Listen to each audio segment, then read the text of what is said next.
主席，同埋有方嘅同學，大家好。今日嘅辯題為卑詩省政府應該收緊發牌制度。我方係絕對認為呢條辯題成立嘅。喺我解釋點解我哋認為呢條辯題成立之前，等我為今日嘅辯題作出幾個解釋。首先，車牌呢個好關鍵嘅詞語，車牌究竟係啲乜嘢呢？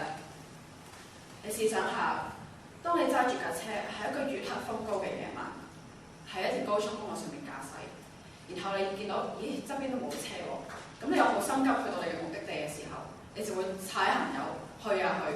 喺呢個時候，突然間有一架警車截停咗你，佢拍你嘅車門話：唔該，熄匙車牌身份證。咁呢個時候，你會唔會拎住個士巴拿落車，去到你嘅車前面踎低，擰甩嗰啲螺絲，俾個咁大嘅車牌呢位警員呢？係唔會噶嘛。所以車牌喺呢度話講，車牌就係你嘅駕駛執照。我哋廣府話入邊嘅車牌就係我哋通常揸銀包嘅呢個咁細張嘅卡。好啦，我將範圍擴大一啲，講發車牌制度。喺政府發嘅車牌入邊，係包括電單車牌、巴士牌、貨車牌，仲有最多人揸嘅私家車牌。我方今日係會專注喺最多人揸嘅私家車，由 Class N 去到 Class 5呢個程序作為我哋今日辯題嘅解釋。由 Class N 去到 Class 5呢個表面係發車牌嘅制度，我方嘅一邊會深入咁探討呢個制度有啲咩嘅漏洞。咁我頭先講過啦，呢個係表面，咁深入究竟係乜嘢呢？相信在座各位大部分都有車牌啦，唔知你記唔記得你哋當初考車牌嘅時候係要讀一本道路駕駛者手冊。喺呢本手冊入邊係清楚咁列明咗揸車嘅人係要遵守啲乜嘢嘅交通守則，而呢啲守則又即係監管嘅措施啦，其實係發牌制度嘅一部分。點解我會咁講呢？因為啲交通嘅規則係清楚列明咗一個駕駛者係要點樣先至繼續去保留，去繼續去持有佢嘅車牌嘅。佢一犯咗呢啲規則，佢就有機會冇咗個車牌。由此可見，發牌嘅制度同埋監管嘅制度係唇齒相依，缺一不可。而今日辯題入邊一個英字，辯題嘅主角係卑詩省政府，用卑詩省政府角度嘅立場。我哋會睇下佢究竟應該做啲乜嘢，為卑詩省嘅市民帶來最大嘅利益同埋保障。頭先講過啦，我方嘅一邊會探討下而家嘅 Class N 到 Class 5呢個制度嘅弊處，而第二同第三邊就會用唔同嘅立場去出發，去指出呢個嘅政策有啲咩漏洞，去證明今日嘅辯題係絕對成立嘅。多謝。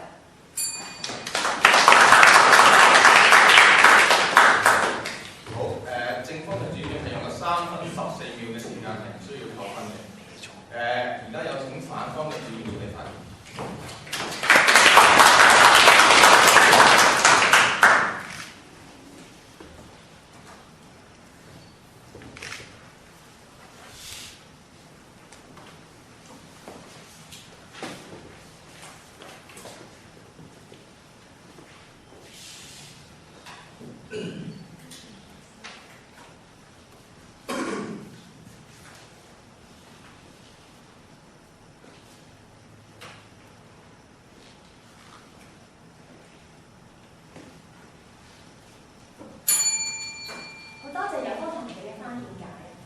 大致上都認同對辯題嘅解釋，只係我哋有少許嘅補充啫。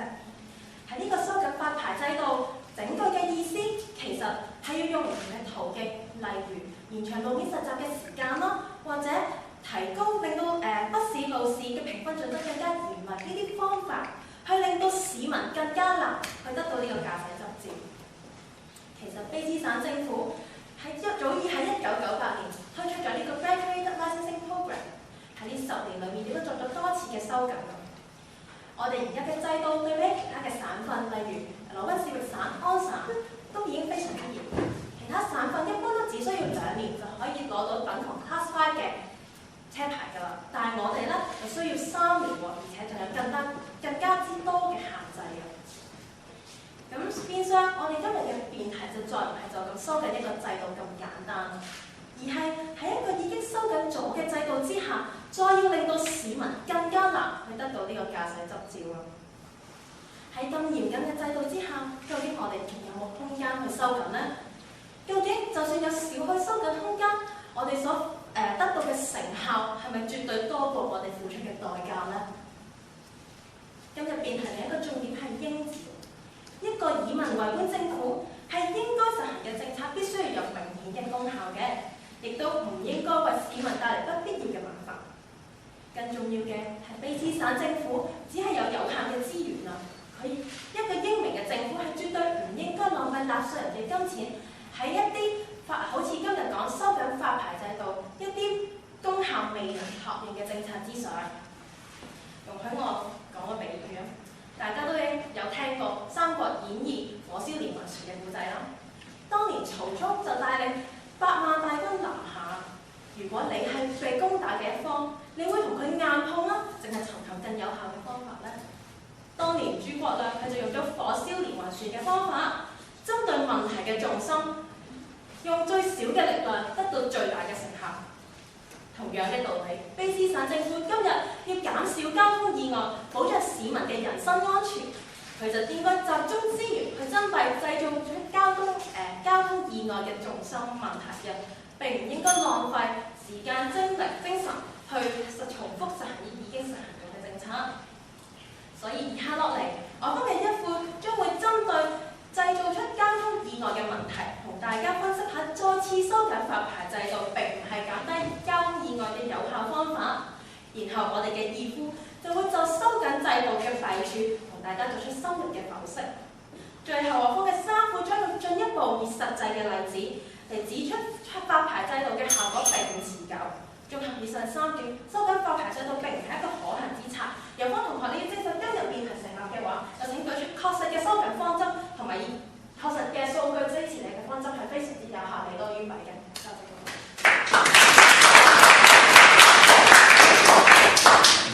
反方這邊係用咗3分15秒嘅時間，係唔需要扣分嘅。而家有啲正方嘅第一副辯出嚟發言。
主席、有方同學、各位評判，大家好。剛才我方嘅主辯已經講過，我哋今日對今日主題針對嘅係講由 N 到 Class 5嗰段時間嘅漏洞所需要作出嘅對制度所需要作出嘅收緊。呢個係問題嘅關鍵，所以我哋並唔係作出啲無謂或者係唔符合經濟效益嘅一啲措施。講到 N 牌，大家會諗起啲乜嘢？大家會諗起啲好守規矩，好似揸緊 L 牌嘅學生咁樣，安穩全小心翼翼咁揸車嘅人，定係會係一啲風馳電掣、罔顧交通規則、衝紅綠燈、危險cut線嘅人？呢啲人我哋見好多，我哋大家都係道路駕駛、道路使用者，我相信大家都會見到、會遇過，甚至乎可能我哋自己曾經做係一個。但點解會咁嘅咧 ？N 唔係一個應該俾啱啱學識揸車嘅一個機會去學車、去實習咩叫揸車嘅咩？唔應該係同 L 有咁大分別嘅。問題係出啲咩咧？問題係出啲係 N 賦予呢啲人佢哋一啲權力，俾咗佢哋一個虛假嘅感覺，佢覺得自己佢嘅能力已經同一個 Class 5嘅人無異，但事實上 Class 5嘅經驗係同 Class 7嘅係完全唔同嘅。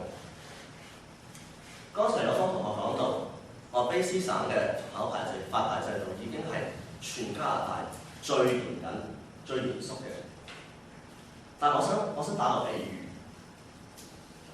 如果我媽咪係全區裏邊最嚴、最爆嘅一個，但係我亦都係全區最頑劣嘅小朋友，我咪應該有一個空間去作出更加嚴謹嘅佢對我教導咧。呢樣係一定係要做嘅，因為我係需要呢樣嘢嘅。Class 5冇錯，係對佢哋係同一個 Class 7係唔同。Class 7係確實係有佢嘅規限，但係佢哋嘅規限唔足以令到我哋其他喺路上面嘅人覺得安全，唔足以令到我哋覺得佢哋嘅駕駛能力係可以令到我哋嘅人身受到保障，所以發牌制度係有收緊嘅空間嘅。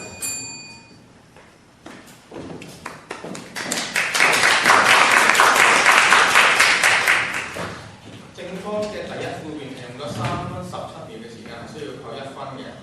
而家有請反方嘅第一副辯出嚟發言。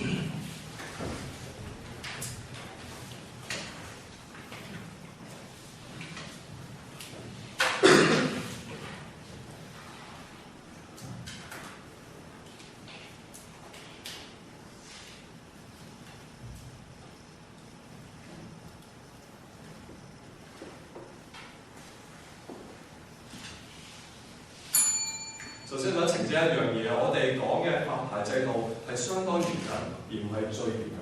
好啦，政府同口口聲聲話要收緊發牌制度，但係又唔講點樣去收緊，亦都冇同大家交代清楚點解要用收緊發牌制度嘅方法，而唔係用其他更加有效嘅方法去解決交通安全呢個問題。其實佢哋真係證明緊一樣嘢，就係政府需要做一啲嘢。如果正方嘅同學想證明今日嘅辯題係成立嘅話咧，佢哋必須要做3樣嘢。第一，正方同學必須講明收緊嘅方法，因為如果係一味談收緊，其實冇乜意思嘅。第二樣嘢，正方同學必須用實質嘅證據嚟證明呢個收緊車牌方法係可行。咩為之證據咧？例如 ICBC 嘅調查報告或者統計數字咁。第三樣嘢，我哋都必須衡量一下呢個收緊發牌制度呢個方法所以我哋帶嚟嘅代價同埋佢預期俾我哋嘅功效啦。如果代價太高嘅話，我方就認為卑詩省政府唔應該收緊發牌制度。正方必須提供實質嘅資料嚟統計數字之類，去證明佢哋今日嘅辯題。但係到目前為止正方都唔能夠提供呢啲證據俾我哋證明今日嘅辯題。既然係咁，就等我哋嚟推翻。收緊發車牌制度嘅動機，無非都係要確保交通安全。我本人其實都認為應該收緊發車牌制度，不過係10年之前嘅事。ICBC 喺1998年就初次引入呢個 Graduated Licensing Program， 即係我哋今日熟悉嘅 L 牌同埋 M 牌嘅制度啦。再喺04年同07年2次嘅修改喎，車牌制度應該收緊嘅地方已經收緊咗，再收緊都冇乜意思。正方同你哋點樣解釋？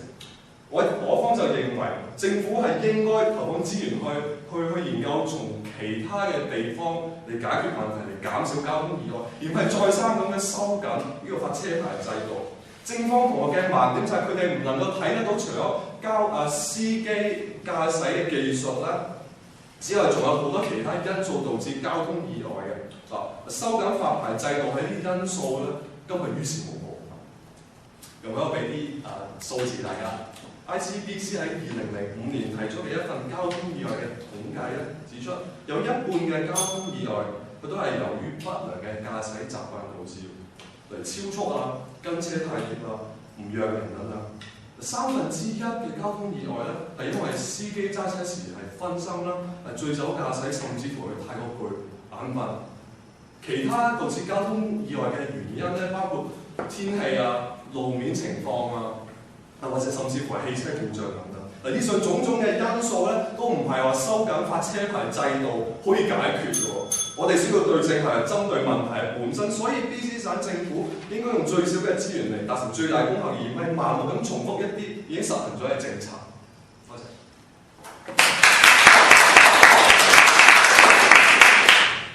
反方嘅第一副辯係有3分12秒嘅時間係唔需要扣分嘅。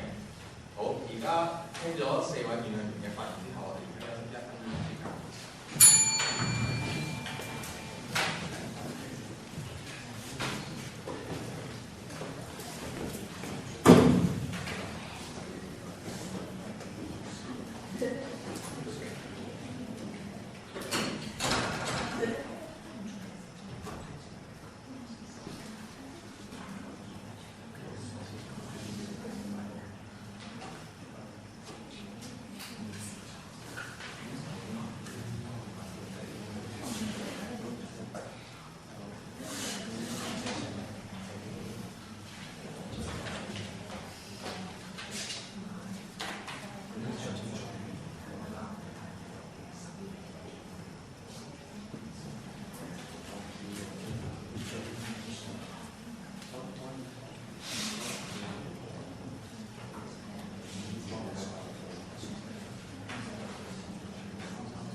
啱聽完正方同我所提嗰個論點，我都幾同意佢所講嘅。不過其實佢哋哋有啲離題啦。佢哋所講嘅係管制執法制度嘅漏洞，而唔係發牌制度嘅漏洞。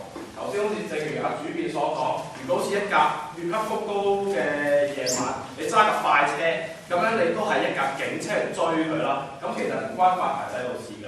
發牌制度係一個路試，斷定嗰個駕駛者究竟安唔安全駕駛。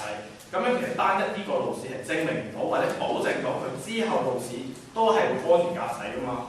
咁我而家想再次指出，再次收緊發牌制度對減少呢個意外咧係冇明顯嘅影響嘅。而佢哋提到嘅論點亦都符合全面性嘅。點解我咁講咧？再次收緊發牌制度只係監管到去考路試嘅發牌嗰個新嘅駕駛者啦，而唔能夠監管到佢實行政策之前已經有駕駛執照嘅人士㗎喎。咁我而家以一個宏觀又全面角度嘅論證嚟到説明發牌制度嘅弊端啦。收緊發牌制度只係一個十分擾民嘅政策，人人都知道喺加拿大生活，汽車係一個必需品，係必須嘅生活所需啦。無論你行街睇嘢食飯、翻工翻學，甚至買餸煮飯，你都要架車嚟到運送埋嚟外國嘅。咁呢幾年啦，好多新移民嚟到卑詩省。新移民喺一個人生路不熟、言語不通、彷徨無助嘅情況之下，喺心理上已經承受咗好大壓力㗎咯。如果仲要收緊呢個發牌制度嚟面對新移民嘅心理壓力，係無疑係雪上加霜嘅。除此之外政府再次收緊呢個制度，令社會出現咗雙重標準。政府曾經喺2003年尾啦收緊呢個發牌制度，從而出現咗兩種嘅 M 牌制度嘅。不如我而家用一個實證嚟到説明收緊發牌制度令市民承受不必要嘅混亂。好似我同一位朋友咁樣，都係 M 牌啊，但係佢同我遵守嘅條例係唔一樣嘅喎。例如佢可以接載一個或以上非直系親屬嘅乘客，而我只係可以載一個嘅啫。咁樣雖然大家都喺車尾度掛住隻 N 啦，但係遵守嘅條例係自然不同嘅。咁樣如果政府再一次收緊呢個制度，再一次咁樣佢話咪即係成個社會咪出現三重標準咯。咁樣如果佢三重標準嘅時候，咁一定會執法者更加難以執行佢嘅職務，令大眾更加難以無所適從嘅。政府收緊呢個發牌制度，可以話係一個牽一發而動全身嘅政策。收緊呢個發牌制度對減少交通意外咧係冇明顯嘅影響嘅。喺呢個浪費有限資源去實行一個高成本、低效益嘅政策，反而對大眾構成不必要嘅混亂。咁大家覺得呢個政策可唔可行呢？我相信大家心入邊都有答案嘅。總之，收緊發牌制度只係一個唔合乎實際效益嘅政策，所以今日辯題絕對唔成立嘅。多謝。反方嘅第二判斷係用咗3分12秒嘅時間係唔需要扣分嘅。而家我哋有請正方嘅第二判出嚟啦。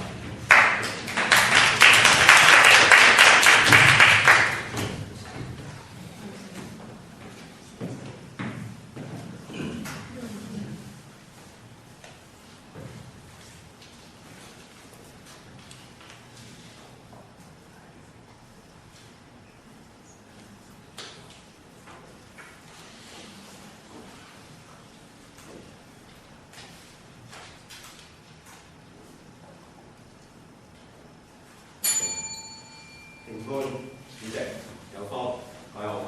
首先多謝有方佢哋嘅提問，佢哋提問到話新政策，我哋要指出新政策嘅證據。但係喺講呢樣嘢之前，不如我回應一下頭先反方佢所指出嘅一樣嘢。佢話監管制度唔包含喺呢個發牌制度入邊嘅喎。但係喺我哋主辯一開始去介題嘅時候，佢好清楚講咗一樣嘢。當大家去考 L 牌嘅時候，你有一本駕駛使用者手冊嘅，而入邊亦都有好清楚講到俾你聽，呢啲嘅制度你係要去跟隨，呢樣嘢你係唔可以去撇除嘅。咁而佢亦都講到頭先反方嘅義父，佢講到話你收緊呢個嘅車牌制度，會令到呢啲嘅新移民會更加大嘅壓力。咁但係假如嗰個人喺香港嚟都知道大家係揸右牌啦，呢個係揸左牌喎。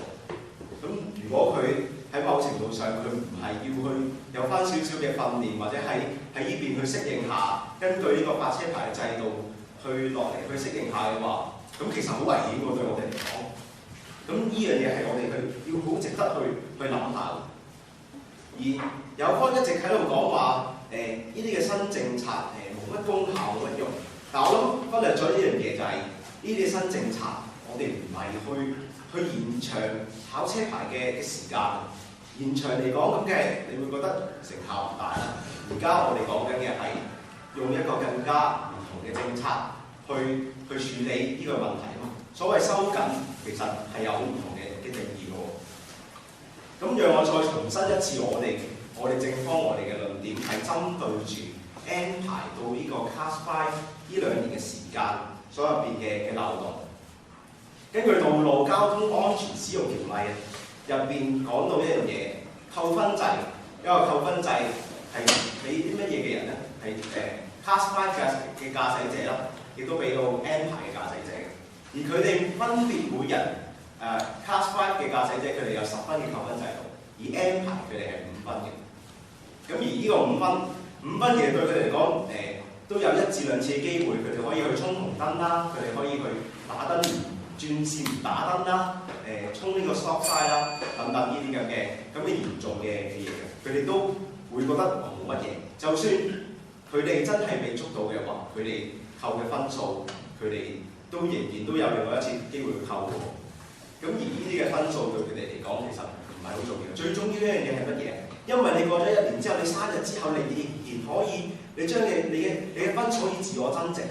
咁基本上嚟講，對佢哋嘅觸發作用又有幾大？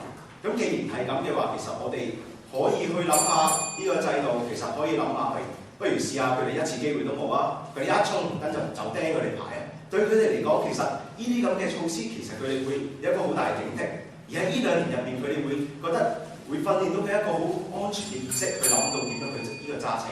所以我方認為應該係喺呢一方面去着重去收緊呢個發車牌制度嘅。多謝。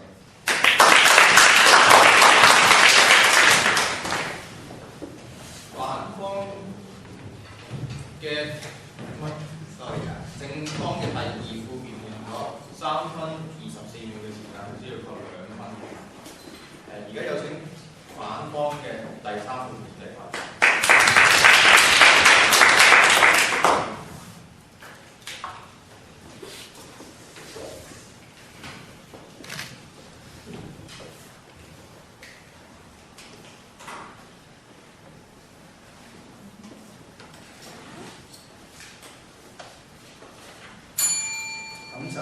大家好啦，大家新年快樂先。咁就講翻今日嘅辯題，就係話應否成立，就當然係明白㗎啦。其實有方嘅同學一路都喺度爭著緊嘅就係佢哋喺攞住 N 牌、L 牌嘅時候嘅管制啊嘛。其實佢哋絕對係已經係講緊係點樣管制，而唔係講緊發唔發牌嘅制度啦。咁其實今日辯題點解唔識講咧？因為呢個發牌制度冇用咯。點解？我一個好簡單嘅例子就會知道啦。咁我再講一次，我哋嘅講法就係話。咩係唔知收緊管制咧？就係、是、用一啲更加難度，即係嗰啲係更加難考嘅，從而提高駕駛嘅質素。呢、個應該係我質疑一個啱嘅界定方法。而大家諗下，我帶翻大家去諗下，大家考 L 牌、N 牌嘅時間，大家而家揸車啦，大家想過線啦，大家會做個而家就係考牌嗰陣，大家會做個460度嘅 double check， 即係驚死個考官係睇唔到你咁樣。咁跟住大家去到50時速50嘅牌嗰度，大家將會揸到架車50，快啲唔夠膽，慢啲亦都唔夠膽喎。咁好啦，我帶翻今日大家揸車嚟嗰陣時，大家要過線嘅時候，大家仲會做到個表頭就甩嘅 double check 咧？當然唔會啦。咁大家而家見到時速50個牌，大家仲會唔會揸50咧？當然唔會啦，大家仲會暗埋前個暗望。你做咩喺度揸50嘅？咁就係因為正就係呢兩個例子見到考 L 牌、N 牌嗰陣時嘅駕駛習慣，絕對唔會令到你係遲啲揸車都安全啲，大家都應該好有啲經驗。而有方同學就不斷喺度斟酌緊，就係話我哋考完 L 牌、N 牌之後，更加長期、更加安全，咁大家自己都會心照，其實有冇用嘅咧？同埋有方同學就一路講緊係監管嘅問題，佢哋成日講緊就係話危險駕駛啦，即係嗰啲人揸車危險啦。大家諗下，其實嗰啲係咪今日發牌制度時咧？其實定係嗰啲係管制咧？就算好嘢，我俾佢哋係真係監管發牌。大部分喺出面揸緊車嘅人，所謂會超速咧，會危險駕駛嘅嗰啲人並唔係新牌仔嚟嘅喎，嗰啲全部已經係揸咗車好耐嘅人。咁咁嗰啲人一路係有個舊嘅牌照，咁其實嗰啲先係真正導致咁多交通意外。就如一副所講，嗰啲人真係導致真正嗰啲瞌眼瞓啊、唔提燈啊，嗰啲先係咁多交通意外嘅主要原因。咁如果發牌制度係對呢樣冇幫助嘅話，我哋都要對症下藥，係咪應該其實應該係學佢哋嘅話齋加強管制，不過唔係淨係加強新發牌嘅管制，而係全部人係將所有而家揸緊車有牌嘅一齊管制埋。而我哋都唔係話唔需要一個好好嘅完善制度，不過當我哋而家喺加拿大嚟講，我哋已經算係嚴謹嘅時候，如果大家繼續再夾硬拉緊一啲嘢嘅時候，係咪會有啲物極必反嘅感覺咧？好似橡筋咁，你掹下掹下掹下。越掹係越緊，好似好緊，你再夾掹，bang咁就斷咗啦。咁就正如好似而家咁樣，你夾硬夾緊掣，你越嚟越緊嘅話，當然點解冇安全啦？你夾硬整到發牌制度好緊嘅話，我揸到車，咁你架車冇，咁當然就唔會安全啦。咁係咪真係咁樣就有效咧？大家平時諗下啦。多謝大家。反方嘅第3條命用咗2分48秒嘅時間係唔需要扣分嘅。而家有正方嘅啦，會變出嚟發言。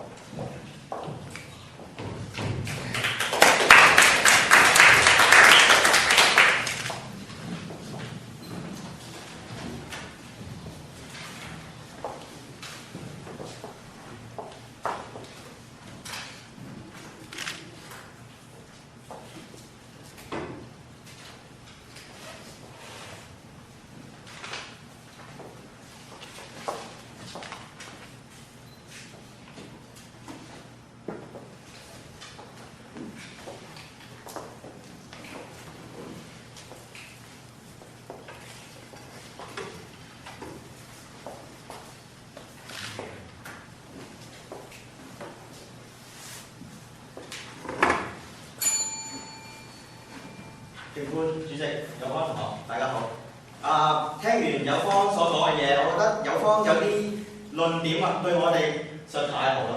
因為有啲論點咧，實在錯得太離譜啦。打個比嚟講啦，如果你揸車，你冇辦法460度去轉嘅，你要咁樣。所以咧，除咗呢樣嘢之外，有方對我哋今日嘅辯題咧，係完全係唔理解、唔有誤會㗎。我想問下評判員一樣嘢，吊銷牌照係邊個做㗎？吊銷牌照唔係警察去做㗎，吊銷牌照咧，而係啲發呢個車牌制度嘅機構去做㗎。所以吊銷牌照亦都係發車牌制度嘅一環嚟㗎。所以我哋今日講緊嘅並唔係警察去捉啲人去超速去犯法，而係捉咗佢之後吊銷佢哋牌照喎。我哋或者捉咗佢之後，我哋去實行一啲嘅對佢哋更加嚴厲管制。我哋今日所講嘅並唔係好似正方個思路咁狹窄，淨係話不停再做翻以前做嘅嘢。我哋一副二副一路都講緊嘅，我哋要針對 N 牌去到佢 Class 5嘅時候，如果佢哋有犯錯，我哋就可能吊銷佢牌照啦，或者延遲佢可以再考牌啦。呢啲完全係發車牌嘅管制嚟㗎。而我哋有方一路只係諗翻以前，從來都冇諗過一個新嘅方法去做，所以好肯定講我哋有方佢哋嘅思想幾咁狹窄咧。所以佢哋一路諗嘅方法當然就係做唔到啦，因為佢哋只係又做翻以前嗰啲咯。但係我哋咧，我哋唔係，我哋有諗一新嘅方法，我呢樣嘢係可以好好咁樣去令到啲駕駛者 N 牌駕駛者佢喺路上面更加小心。試諗下，如果你超速嘅時候打個好大，即係話極端嘅例子嚟講，你超速，我罰你1萬蚊，再監禁1年。我相信喺路面上面就唔會再有人超速。當然，我承認呢個係一個極端嘅例子，但係我哋當然係再傾嘅時候會諗一個好啲嘅例子啦。咁樣咧，咁路上面就冇人再去超速。而呢兩年啊，呢啲 N 牌喺呢啲 N 牌駕駛車喺道路上面揸呢2年，係會直接影響到佢哋之後嘅揸車習慣㗎嘛。因為佢呢2年就習慣咗安全駕駛嘅時候，第時咧一樣安全駕駛到。好簡單嘅例子，好簡單，但係我哋有方就完全唔知道啦。而且有方不停係針對我哋呢啲嘅成效啊，我哋啲制度嘅成效。我頭先已經講過，我哋成效係有嘅。而且我想問有方一樣嘢，人命係真係無價㗎。你知唔知啊？如果嗰個係你嘅親人，咁會點咧？我相信你傾家蕩產都會救翻佢條命，你只係唔知道啫嘛。我親身就係一個好朋友，因為佢 N 牌嘅時候撞車死咗，令到我好傷心，好可能你哋唔明白，但係我絕對係唔明白嘅。我懇請評判員要知道，我哋今日講緊嘅法律制度係同佢講緊嘅唔同嘅。多謝。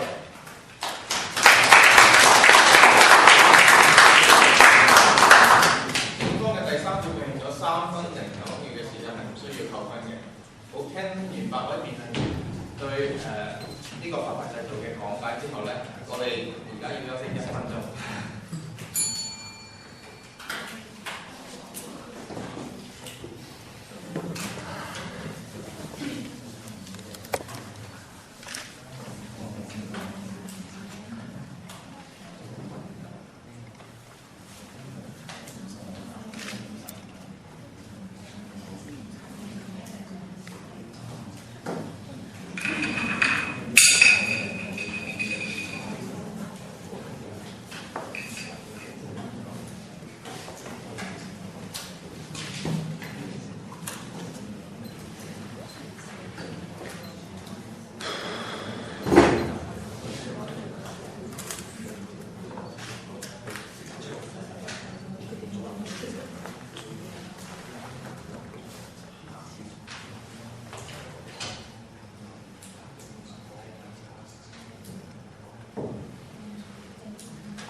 休息時間夠，好，我哋而家進入比賽嘅第2環節，負面對壘。喺呢個環節咧，我哋會將正反雙方嘅負面咧分為發問嘅一方同埋回答嘅一方。問嘅一方會有20秒嘅時間去發問，答方會有20秒嘅時間準備，40秒嘅時間作答。問方可以再用20秒嘅時間即時追問，答方亦都可以用20秒嘅時間去即時補答嘅。請各位辯論員注意，答方係可以放棄20秒嘅準備時間，而問一方亦都可以放棄追問嘅。雙方係可以任意選擇負面發問嘅次序同埋對象。喺呢個環節，反方會先發問，然後以梅花間竹嘅形式，直到雙方發問同埋回答完畢為止嘅。呢個環節係冇扣分制度，但係計時員會提示佢哋應該停止發言嘅。喺六位辯論員講完發問對象嘅之後咧，請聽到叮一聲之後先至開始發言。而家反方大家有冇問題？OK， 咁樣反方開始發問，咁樣你我想問你對方嘅係反方嘅第3負面係要問正方嘅第1負面嘅。你可以咁樣我叮嘅時候。咁嗱，頭先有方面都再重新講多次，係從此之前考 N 牌、考 L 牌嗰陣嘅駕駛習慣係會帶到落去你真係揸車嗰陣時啦。咁我請問下，你在座識嘅朋友或者你自己揸車，會唔會仲係喺50嘅地區度揸50啦？同埋會唔會做個咁大個頭，真係好似考牌嗰陣時嘅 shoulder check 啊？想問下你會唔會咁做啊？請問，同埋你啲朋友會唔會咁做？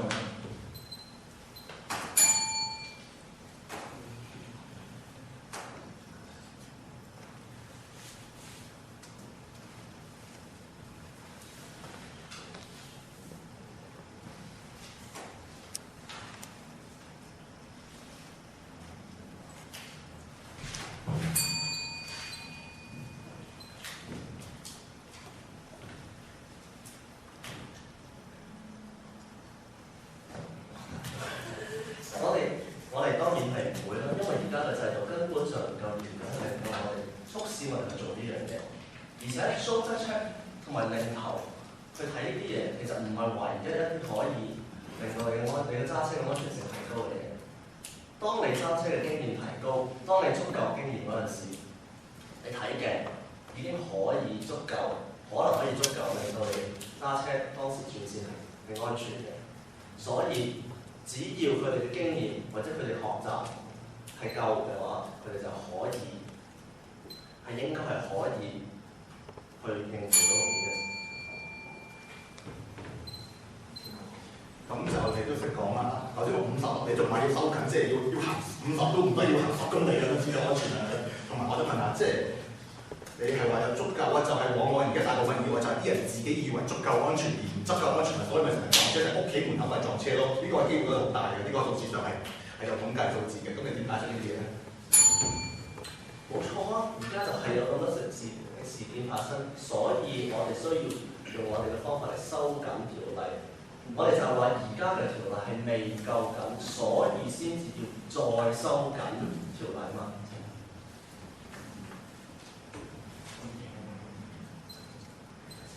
好，反方係用咗19秒嘅時間去發問，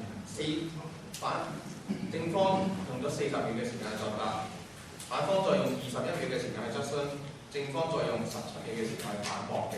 咁而家由正方開始發問。我哋3邊會問3副會問翻3副。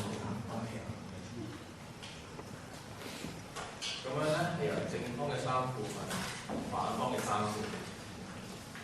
你可以準備。聽有邊一聲佢？係正方嘅3副，我想講一樣嘢。你話50嗰啲咧，係因為我哋根本依家都未有啲制度去令到嗰啲駕駛者去驚啊嘛。咁如果我哋喺道路面上面實行一啲更嚴厲嘅罰佢哋嘅措施嘅時候，佢哋可能就會去有一個好好嘅駕駛嘅習慣㗎喎。咁如果我哋唔用呢啲方法嘅時候，你哋認為有咩方法咧？咁頭先大家都聽到有方3副嘅問題就係佢哋話係路面上監管啊嘛，即係其實講緊係 BC 省政府應否收緊汽車管制，係全部司機都喺一條路度行嘅，即係唔係淨係有條路係俾 N 牌行嘅啫嘛。咁即係你當係成條街都係管制嘅時候，我哋收緊管制全部嘅司機，同埋頭先一副答佢哋都係講，我哋增強監管全部嘅司機，而唔關發唔發牌，就係因為發牌淨係嗰啲新落車嘅人，所以你哋嗰個要再諗諗。所以話咩左耳入右耳出咧，就係咁啦。我已經講咗啦，我哋吊銷佢嘅牌係一種發車牌嘅制度嚟㗎，並唔係淨係監管佢，因為我哋可以收翻佢㗎。咁樣你都未答我，究竟有咩方法可以答到咧？我哋嗰啲人話唔係應該，你都唔會聽我講咗，唔應該收緊發車牌啊嘛，我哋監管啲啊嘛，就一路就唔係咁樣發車牌，我哋就係講發車牌冇用㗎，即係收緊發車牌冇鬼用，我哋一講緊就係，不過我哋唔應該喺嗰度監管啊。應該啲人揸車，即係啲人點樣去早啲咧？我哋即係扣分9年嗰啲，同埋係全部嘅司機，唔係淨係我新牌仔啦。我哋講緊係全部嘅司機。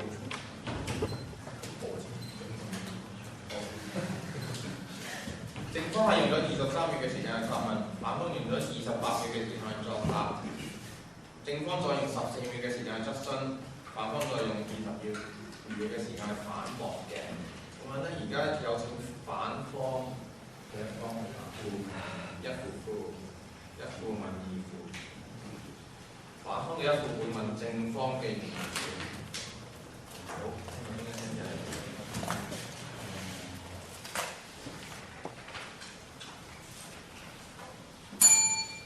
我頭先問你有咩方法，你哋就單排，咁係咪行手就單排？咁即係頂晒啲牌咁就唔使揸車啦。呢啲你都話其實係你哋諗出嚟嘅方法，唔係實際啊嘛。咁好啦，可唔可以講一啲實際嘅方法？如果你講唔出嘅話，咁你證實唔到今日嘅辯論成立啦。咁同埋你可唔可以俾一啲實際嘅資料我哋咧？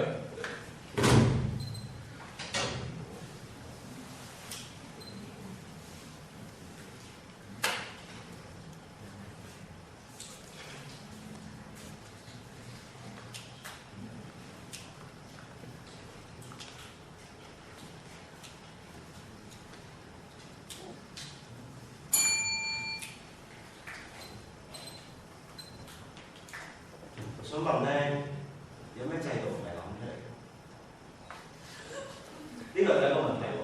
你口口聲聲話你要諗一個新嘅方法去有證據去 support，你要去去證明呢個政策係可以去做得到。但係你都要經過諗出嚟先得㗎，你唔諗出嚟，你點知個制度可唔可行咧？同埋我哋講緊嘅係，我哋要去監管呢個制度之餘，其實吊銷牌照係由呢個發放車牌呢個機構去做㗎嘛，並唔係警察，唔係其他嘢去做㗎嘛。方法梗係諗出嚟啦，咁但係我諗好方法同埋壞方法㗎嘛。咁第二樣嘢啦，咁你話吊銷牌照嗰啲人就係咩話？就係監管緊個發牌制度，唔係啊！香港好多新聞話個阿爸就殺咗個女，咁係咪殺個女呢樣嘢就阿爸做嘅咧？你哋邏輯上基本上係錯。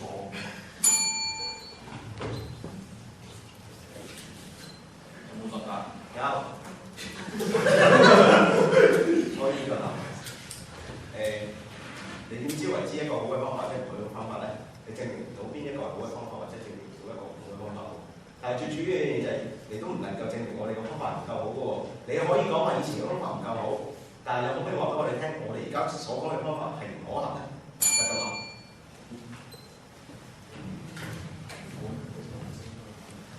反方係用咗24秒嘅時間去發問，正方用咗37秒嘅時間去作答。反方再用21秒嘅時間質詢，正方再用21秒嘅時間去反駁嘅。咁而家有正方嘅副辯去發問，反方正方嘅二副問，反方嘅二副嘅，正方嘅二副問反方嘅二副，點解先至係咁？頭先三副佢有個理論，佢話而家嘅發車牌制度已經收到好緊啦，緊到咧唔知會幾時會斷。我想問你啦，你點樣知道會斷咧？或者你點樣話俾大家聽？而家嘅發車牌制度已經係好緊到唔可以再收咧？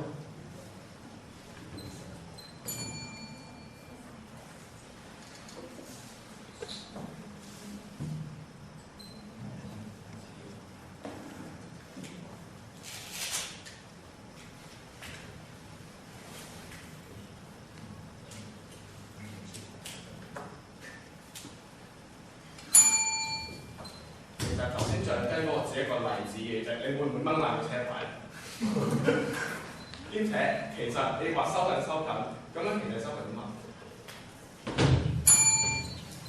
好聽 Sir， 我哋頭先講咗啦，我哋講咗收緊啲乜嘢？我哋話將個扣分制度轉做得一次機會，或者甚至冇啊！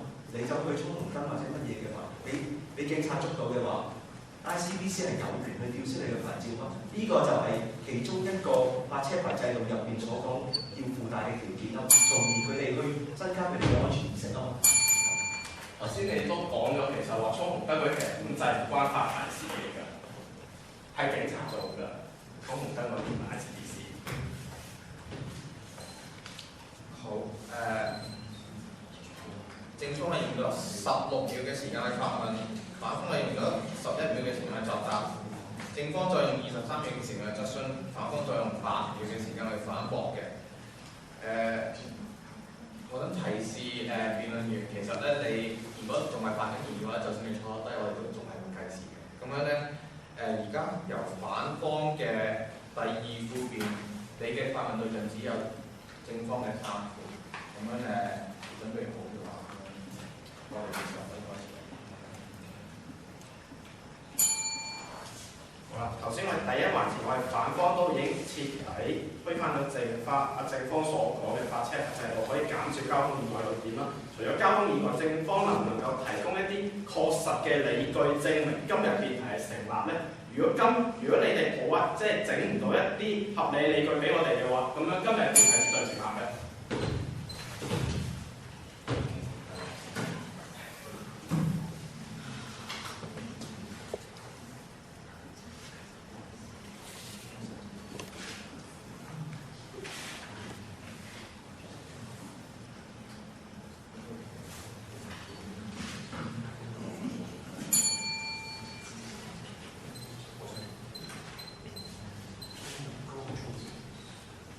首先我要你真係好冇聽書咯，你明唔明啊？我真係唔知點算好。你哋講我哋唔係監管嘅，因為警察都係照住發車牌制度，俾佢哋嗰個條例去捉人㗎。佢將之後罰係發車牌制度入邊嘅機構去做㗎嘛，而唔係警察。所以我哋唔係去監管佢哋，而係佢哋俾人監管之後，我哋所執行嘅措施啊，同埋咧。其實你講到尾，你都係冇整一啲數據俾我哋證明你今日嘅論題係成立啦。我哋呢邊係有數據喎。你整咗呢個 GLP 之後，你嗰啲人違反規矩嘅係多咗好多。好似未有 GLP 嘅時候400宗 N 牌，但係整咗 GLP 之後，整咗10748宗喎，違反條例。實在太好啦，因為咧。反方正講咗我哋之前點解唔 work 啊？之前唔得咧，就係因為咧佢哋不停只係延長時間，但係我哋今次所講收緊咧，係直情係針對佢哋喺道路面上面，如果佢犯錯嘅時候，我哋罰佢。呢啲就係我哋今日所講嘅收緊啦。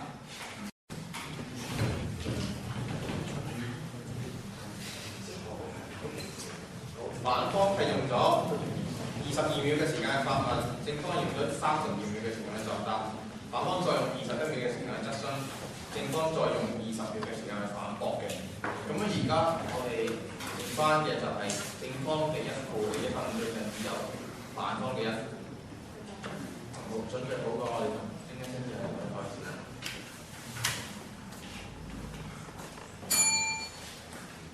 根據 ICBC 嘅一個調查啦，佢哋實施咗個 GDL 嘅制度之後。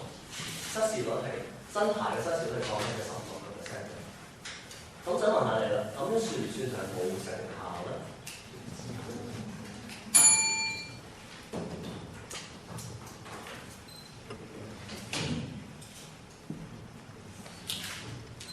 係啊，我都係用唔係咩 GDL、GLP 啊嚟嘅。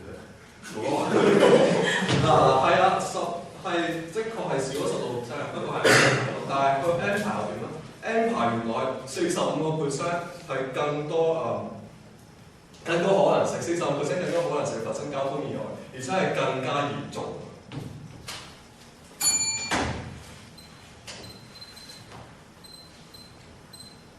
跟住我哋睇嘅statistics啦，佢哋係話新考到牌嘅司機嘅失事率係降低咗16%，係實施咗 GDL 係 Graduated Driver's Licensing 之後，而唔係佢哋講嘅 GLP。而失事率嚴重嘅係冇提高到㗎。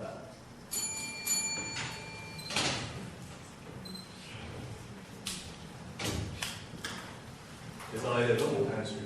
我一早問咗你一個問題，就係你講一啲好多虛構嘅方法，或者啲無限方法去低佢牌咁樣，有冇啲更加好嘅方法咧？我問你好多提供資料俾我哋，證明你嗰啲方法係有效嘅，但係你都冇。好，正方係用咗19秒嘅時間去發問，反方係用咗22秒嘅時間去作答，正方再用27秒嘅時間質詢，反方再用22秒嘅時間反駁嘅。好，經過咁激烈嘅互辯對之後咧，我哋休息1分鐘。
麻煩高樓同你俾我講一次，但係我想更新就即係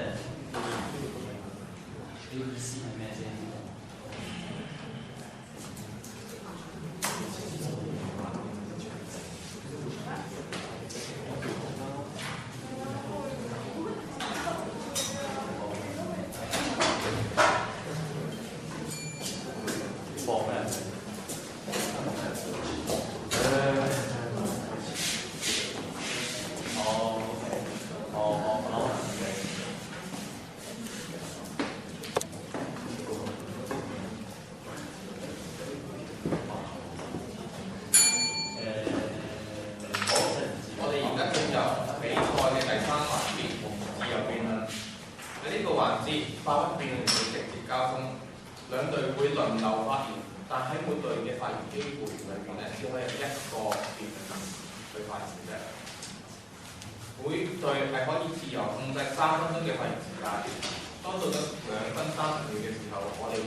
我俾咗個發牌權人，我可以收翻，呢、個就係發牌嘅制度，係講緊一個制度，唔該。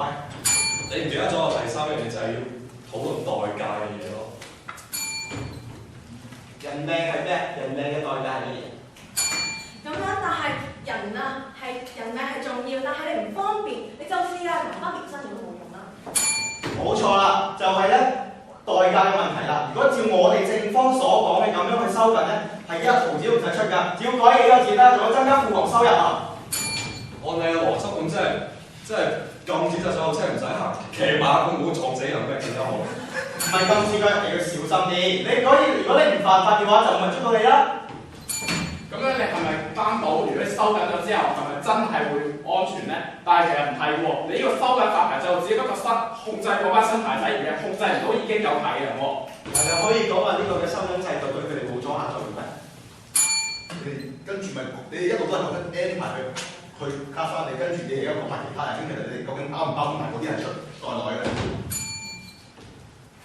收緊 M 牌，我打個例子啊！如果你身體，我用條皮帶淨係勒你條腰，我咪收緊咗你咧？收緊曬，應該唔收緊到喎。咁大家係收緊啊嘛。講交通以為呢樣嘢都好悶，你可唔可以講其他合理理據嚟支持今日嘅辯題？交通以為呢樣真係講得好悶。我覺得唔會喎，因為好嚴重嘅問題。咁你其實已經係唔夠全面咧，淨係掛住交通意外。我哋針對嗰個台柱去做咯，呢啲係對症下藥。你所謂嘅對症下藥，我已經講咗有數據顯示，你收緊咗，你做唔到你嘅功效啊！唔好意思啊，你嗰啲數據咧反映之前嗰啲冇效，唔反映我哋呢家呢個冇效啊嘛。咁我想問你呢啲係乜嘢啊？我哋有冇聽説聽？我哋淨係講單牌就太過狹窄啦，而且單牌嘅功效咪都係唔好咧。你試下我聽個牌驚唔驚？分正差。你重新一次，你成日都係講緊反方時間應收緊收牌制度。冇聽説。反方時間夠。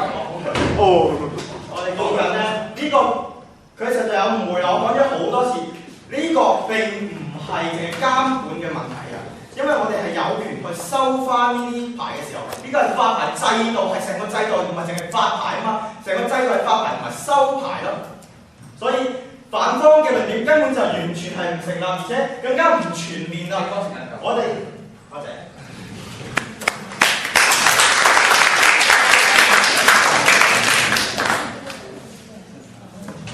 好，聽到一場咁激烈嘅自由辯論之後咧，我哋而家休息3分鐘嘅時間。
進入咗比賽嘅最後一個環節，亦即係正反雙方意見嘅環節。喺呢個環節係會同第一個環節係相同嘅，但係咧只會有雙方嘅主辯出嚟發言。每個主辯有3分15秒嘅發言時間，過咗3分15秒嘅之後咧，就會到咗扣分嘅階段。扣分嘅制度以5秒為一個單位，以幾何級數去到釐定。亦都唔需要擔心扣分嘅細節，扣分嘅工作將會由我哋計時同埋啦。辯論出嚟嘅時候，請向計時器叮一聲之後咧，就可以開始。而家有反方嘅議員出嚟發言。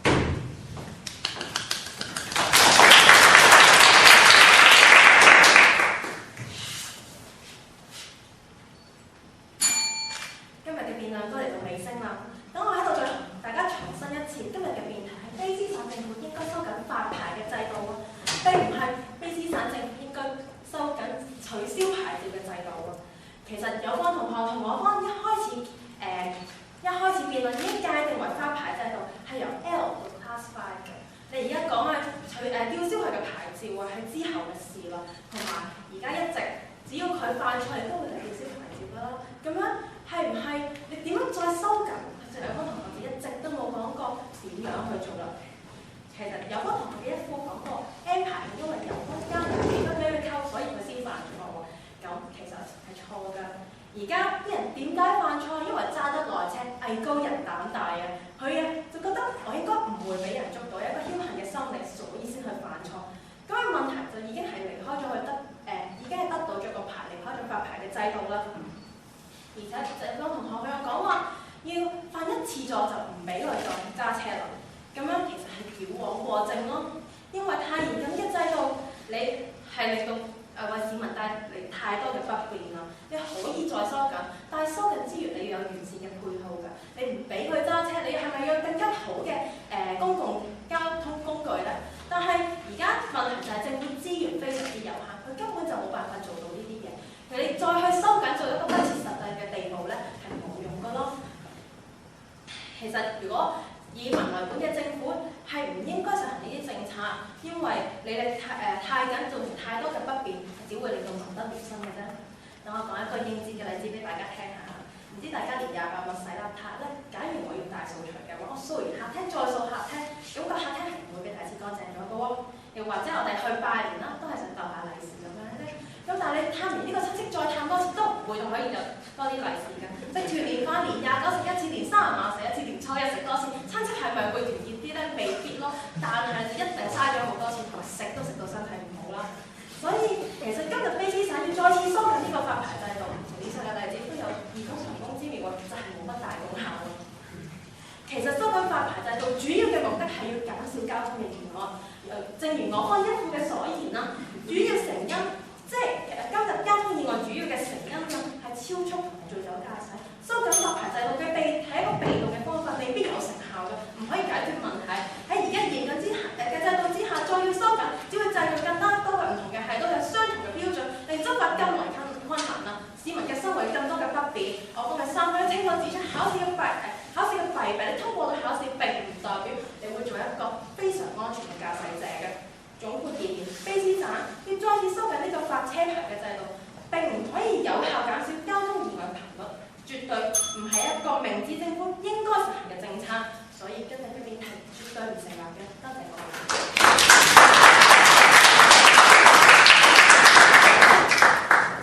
法官嘅主辯用咗3分06秒嘅時間係唔需要扣分嘅。而家我哋有正方嘅主辯出嚟發言。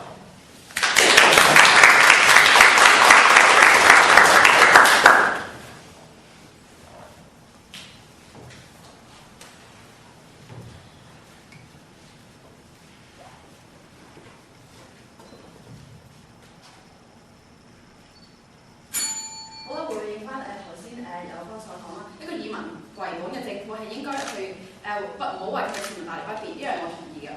咁所以咧，我哋呢度加拿大先至有巴士啊、有的士同埋有架空列車。咁請問呢啲唔係已經為咗市民去如果冇私家車嗰個為佢哋帶來呢個其他嘅選擇咩？咁好啦，由始至終我哋講翻呢個監管制度同發牌嘅制度啦。有分一路都係覺得發牌制制度同埋監管制度係冇關係嘅。好明顯由始至終，佢哋有冇聽到我頭先開辯或者係一路以嚟我哋對呢個發牌制度落嘅定義啦？我重申一次，喺我哋考牌嘅時候考到個牌，咁其實有附帶嘅條件㗎嘛，就係你要遵守交通規則。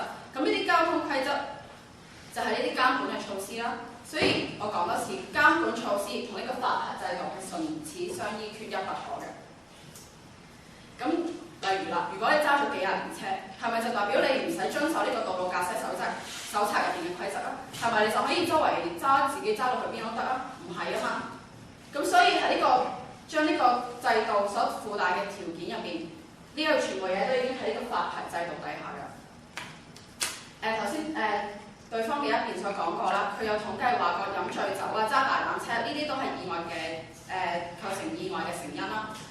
咁淨係因為咁樣啊，揸大膽車啊、飲酒啊呢啲啊，好大部分都係我哋呢啲啱啱成咗年嘅大學生，我話係咁飲酒晚晚去完派對之後飲酒跟住揸車，咁就構成意外啦。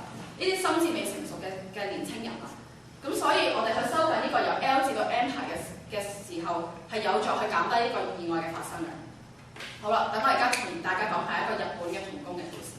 因為日本嘅童工喺12歲嘅時候啦，因為家境嘅貧窮啊，佢每朝早4點鐘要起身去送外賣。佢咧送外賣嘅時候，就要經過呢個秋名山。佢喺秋名山上面風馳電掣，揸嚟揸去，去挑戰呢個5連發夾彎。呢個係邊個咧？冇錯，呢個就係頭文字 D 人嘅藤原拓海。頭先我睇下咁樣。漂移為咗呢個北美，為咗呢個亞洲嘅汽車嘅愛好者帶嚟咗一股嘅熱潮啦。漂移，哇個名好好聽啊！實際上係咩啊？係善態。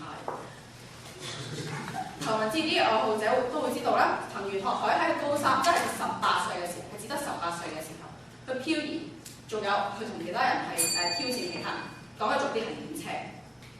咁同佢練車嘅人就成日炒車喎。咁所以如果呢個藤原拓海喺一個卑詩山住嘅話，佢拎住個18歲拎住一個 N 牌喺呢個落基山脈上面練車啊！你諗下會點樣啊？最多而家嘅制度都係扣佢3分，扣完3分過山咁又冇事啦。咁呢個汽車如果萬一撞車嘅話，呢個汽車係藤原拓海嘅手上面成為咗殺人嘅機器，藤原拓海係咪成咗殺人嘅兇手啊？所以喺呢個卑詩省係絕對應該係收緊發牌制度嘅。多謝。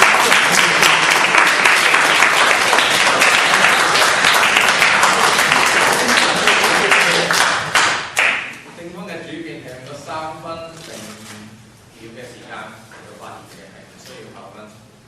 好，而家到咗比賽最後一個環節，就係咧我哋要觀眾出嚟點講一啲嘢啦。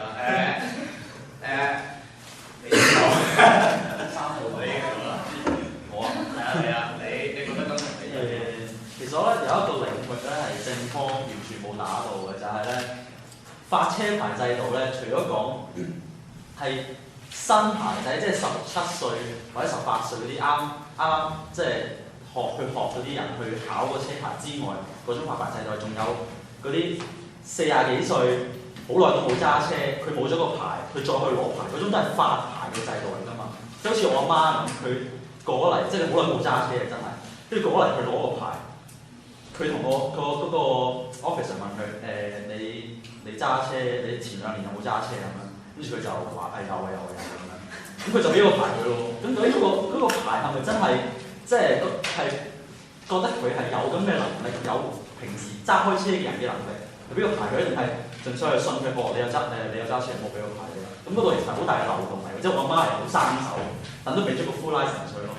咁嗰度呢一個漏洞，即係呢個位係可以打嘅咯。咁但係你哋就可能全部都傾側咗喺學生牌 L 啊 N 啊嗰度去打咯。多人睇電視風雲啦你，多人睇你攞上市風雲講呢啲嘢，因為呢個白唔識。好，多謝晒。原來你想講嘢，咁你藤原拓海唔會撞車㗎。即係嗰日冇頭套賣啫，呢頭衰快啊嘛！又攞出嘢炒車咁，一包個包計喎。佢即係撞車。藤原拓海有冇撞過車咧？其實係冇㗎，即係爆計啫。哦，係喎。有輕微碰撞㗎。架車唔勁。係啊。有冇撞過車？係咩？撞過車啊！係三面掟彎啊嘛，咁多撞車啊！係即係點講係線翻去線，佢做出去撞車個行為上，冇行。即係都唔係真係係冇頭嘅啫，係冇頭嘅啦，真係都幾慘嘅，自己撞車咁樣。咁樣聽完呢個同學開嘅故事之後咧，我哋不如聽下大家辯論嘅意見啦，對今次比賽由正方主義你覺得點？咁場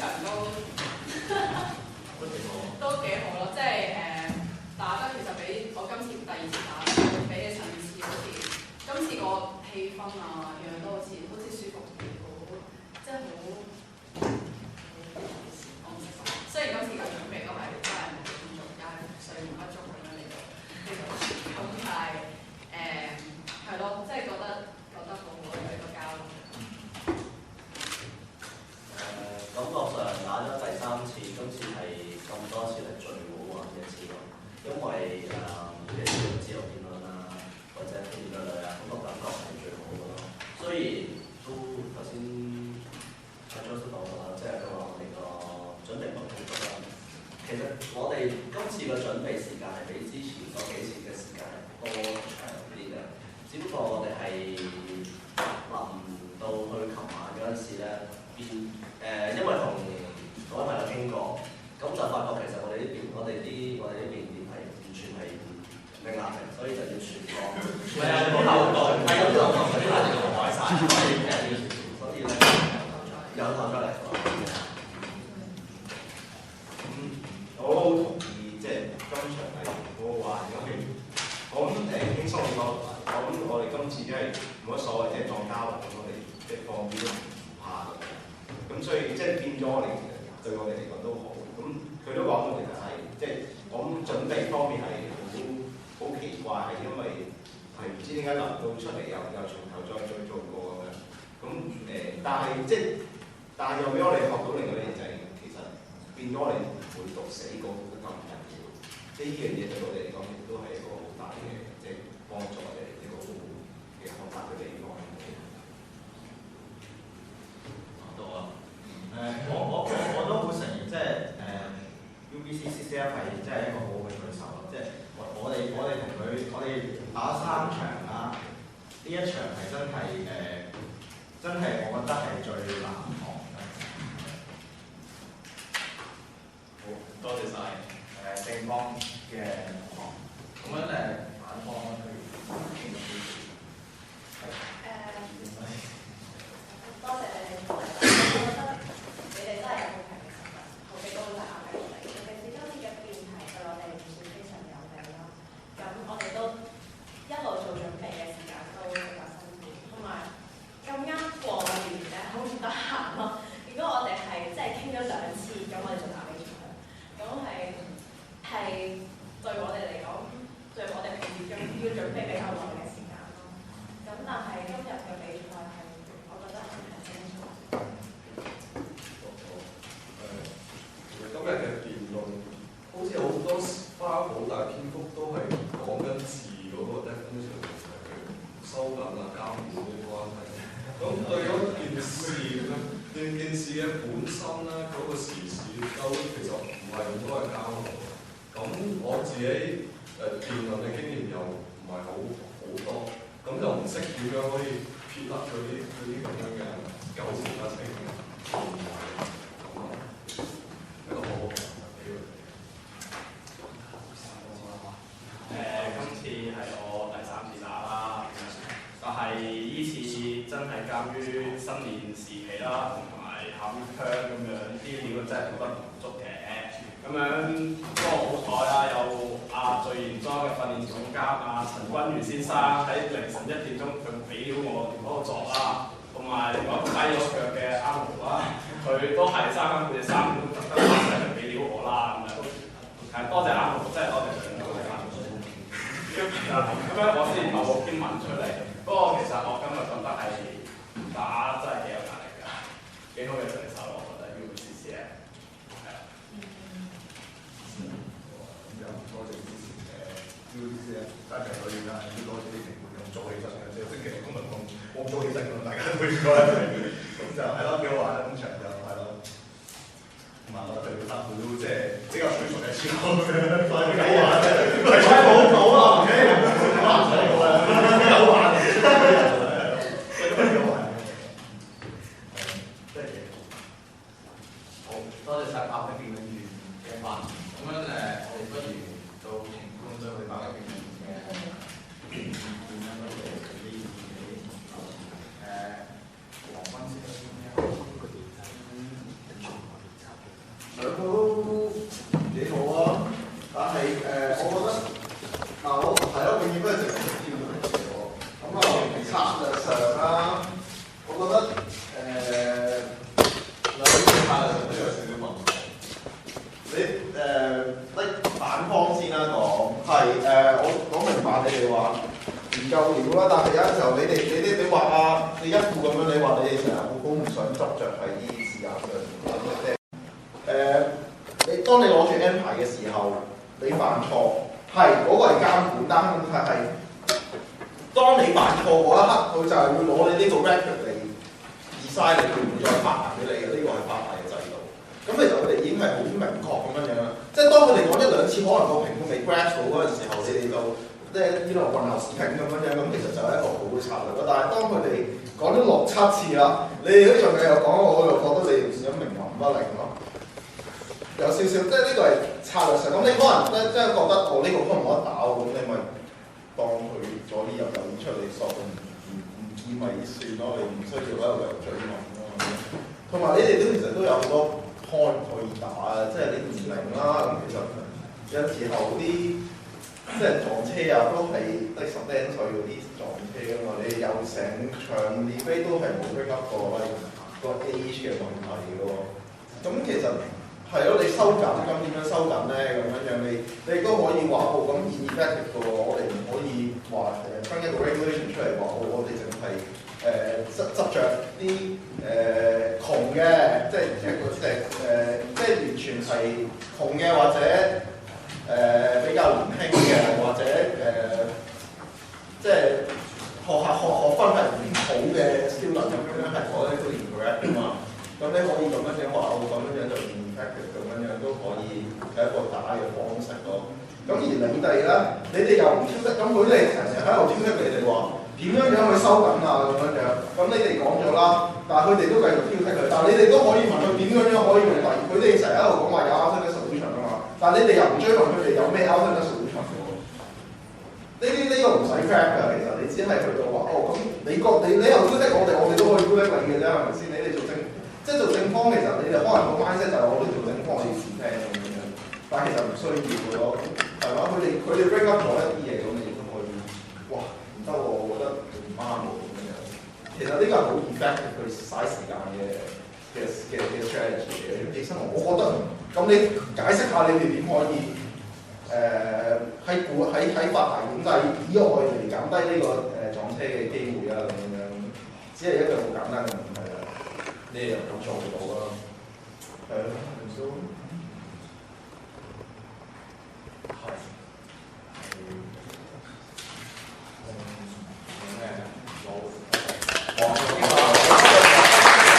好，咁我哋到2位有咩？你可以慢慢提分到比較多少少嘢。哦 ，OK。首先第一樣嘢啦，主席你自己本身定啲。第一次做主席啦，咁上個禮拜見你都嚟緊呢樣，我希望我對你比較偏頗，因為主席呢個位就好緊要，就唔係因為唔使比賽咧，我覺得你可以着重啲，唔使咁緊張嘅，你緊張得你唔使緊張，你緊張得你嘅事就唔會影響到你。希望下次見到你兩最好啦。咁我講翻8位辯論員啦，其實表現好好，咁成個氣氛其實呢個問題咧，我話俾大家聽。過去年幾兩年，我開咪嘅時候講好多次，都經常係嗰班人講翻同樣嘢。你係律師都做過嘅嘉賓，講緊呢樣嘢，應該全部不識。咁即係法例上嘅內容，可能交俾律師講啦。咁反而就想睇翻整位嘅考場啦。首先一樣嘢啦，我見到大家好緊張，好緊張。幾時見到你緊張啦？講嘢嗰時緊張，出嚟就緊張，手震啦，個個都震啦，有稿冇稿都震啦，好明顯。另一樣嘢咧就係、有部分辯論員出嚟講嘢係搖來搖去㗎。你會睇奧巴馬呢排啲辯論，即係美國咧民主黨，奧巴馬初嘅辯論都係咁，坐喺度都係咁樣喐嘅，都要喐嘅，好唔定啊！咁你知唔知而家出邊啲評論講咩啊？奧巴馬恩都鬼命，搖風擺柳啊！對出嚟個感覺係，喂，我睇你辯論，你都搖下，我睇你定聽你啦。同埋出嚟反而兩位女同學咧出嚟好勁，佢出嚟好地咁勁。嗱呢樣嘢咧，各位梁同學需要學下啦。即係大家都咁高大啦，係咪先？重心雖然高啲，但係希望大家好重要，好要。其實呢個方法嘅其中一部分就出嚟嘅外語講緊大同學，呢樣嘢係好需要出到嚟。如果你對一般評判嚟講，你出到嚟搖下的話咧，就算你講嘅嘢係幾多說服力啦，個颱風唔得嘅話，大家會繼續打翻啲折扣嘅。身體語言唔係個身言，係手同埋你嘅表情同埋你聲線去協助你點樣好。咁啊呢樣嘢好緊要，同埋未講完嘢唔好坐低，講完晒嘢，完成咗你哋要講嘢先好坐低。咁咧就會莊重一啲，好睇一啲，同埋俾人講你好有信心話俾人聽，你要說服我啊嘛。我係幾個評判坐喺度俾你聽你講嘢，去說服我哋係點樣去接受你講嘢，或者聽唔聽你嘅咩流堂。你哋要做一個 presentation， 記住 present 就聽。我每一次辯論嘅即係做評判嘅時候，我都講過就係話 present 嘅時候唔係將啲詞話俾我聽，係將個概念、將你所講嘅意思話俾我聽。咁成個配套都要做到出嚟嘅。咁呢個其中一樣啦。喺政府方面咧，你冇數據俾到我咯。雖然我同意你嗰啲講法，冇數據俾到我啦，冇乜實際嘅情況。其實呢個辯題對於嚟講有個好大嘅優勢就係攞而家嘅數據或者攞而家嘅實際情況去睇，隨意都得㗎啦。例如攞咩數據咧 ？N 牌同 L 牌炒車嘅數據多啲啦，多幾多人啦，俾到成年都改變啦。由 N 牌 L 同 N 嗰過渡期之間嗰個時候出現嘅意外比率啦，呢一方面嘅比率多，年紀好多呢啲數據你可以攞出嚟俾我哋推水。單講要收緊咧，冇意思嘅。收緊啲咩咧？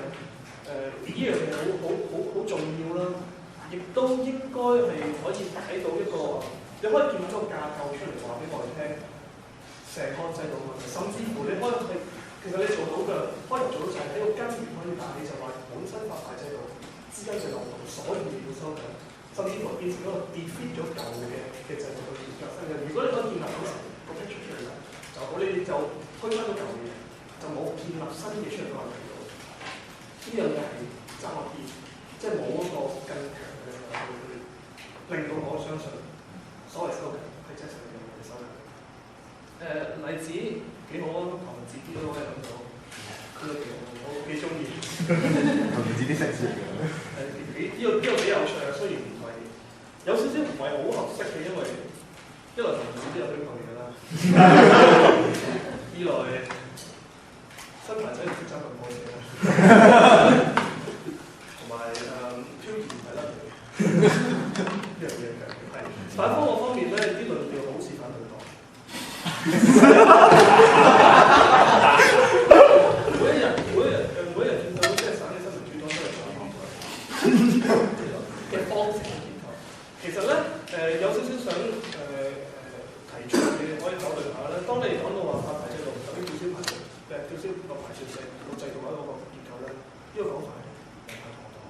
因為如果你留意下就係話，譬如一般嚟講咧，發牌制度應該包含埋吊銷牌照嗰個權力喺度嘅。呢個應該嘅。例如 BC 教師學會咧，佢發教師牌出嘅時候，同時間如果嗰個教師走去睇兒童色情物品嘅時候 ，BC 教師學會係可以吊銷佢哋嘅牌照，唔係等政府或者任何嘅執法嘅機構去做。例如BC 內外科醫生協會咧，學會啦，咁即係發牌嘅醫生㗎啦。如果個醫生性侵犯病人嘅時候，係呢一個學會去負責吊銷佢哋嘅牌照。呢樣嘢係佢哋做埋嘅，所以呢樣嘢要集中一啲。邊個釘你牌咧？係警察出告票俾你係上到法庭去做啦，你律師會最清楚嘅。咁但係實際上唔俾個牌照你嘅時候，最後都係 ICBC 一個法庭。咁所以個制度入邊咧應該包含埋一齊嘅。你執着於對方講話釘牌就等於唔係發牌制度入邊咧，呢個唔係一個正確嘅法，亦都令到你哋有少少亂咗啊！但係咧，反方值得即係讚嘅地方就係你成個團隊嗰個配合同埋嗰個做好好，即係每人緊守嗰一環出嚟，而你哋係可以串得埋一齊，個組合嚇邊樣強邊樣弱。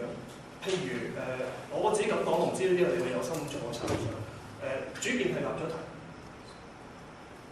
第一副辯係我唔理啦，打咗你先啦，打殘咗你先啦，打，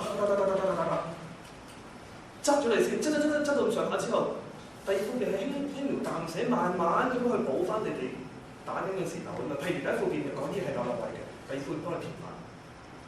咁呢個組合好好嘅，去到第三副辯咧就講得唔好聽，兩邊都係打人隻眼淚。咁但係咧，呢個係另一個係有用嘅策略嚟嘅，另一個有用嘅策略嚟嘅。咁同埋兩位嘅即係第三副辯兩個咧嘅反應同立場好好，咁啊好快咁就留意到對方嘅即係漏洞啊，點樣去相去扭鬥啊，點樣打成扭鬥。呢個今次嘅辯論比賽入邊，我覺得好欣賞到，覺得好 enjoy 嘅地方。啊，兩位主辯咧辯論好定嘅呢樣嘢，我都好中意。咁同埋咧正方可以多少少溝通教我自己。你唔好成日創緊啲紙死嘅啦，你都好慘㗎，多少少咯，因為我相信每個人點判咧，我哋會當其時即係做即係緊急反應嘅時候咧，可以多啲嘢。我唔知你會分分鐘點諗，可能會好啲，亦都會出嚟嗰個對應嘅。我要講嘅情況，會交俾你哋先。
咁咁就即刻話佢哋完咗即係點。但係如果當然你今受冇過呢個體會，咁你就唔會覺得需要糾正。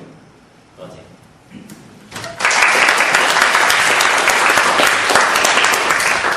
好多謝評判嘅對白呢邊嘅恩典，對我都好多點解。咁樣而家到咗宣佈結果嘅時候啦。咁樣喺宣佈結果之前咧，好多謝各位嘅評論。首先我哋宣佈今日嘅最佳辯論員。今日呢場比賽由 BC 大學對呢個維多利亞大學嘅基督徒學生團體呢場賽事咧嘅最佳辯論員咧就係反方嘅謝景朗同學。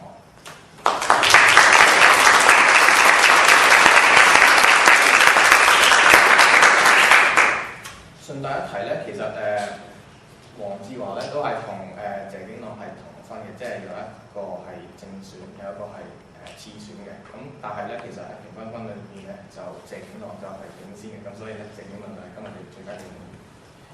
咁好，到宣佈今日分子嘅時候啦。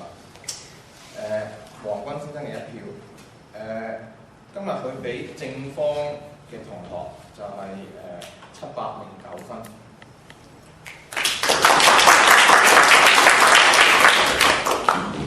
佢俾反方嘅同學係741分，換言之係反方嘅一票。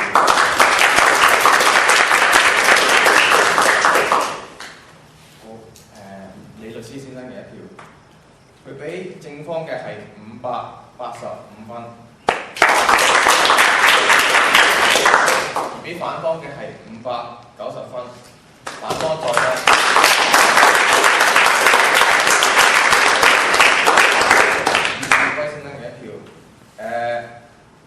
佢俾正方同學625分，俾反方嘅同學係659分。換言之，反方就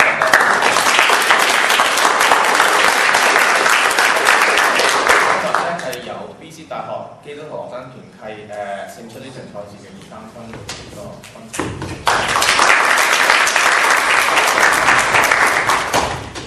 係咁樣咧，呢場賽事都已經完畢㗎啦。咁樣咧，請各位議員同評判握手同埋點一合照。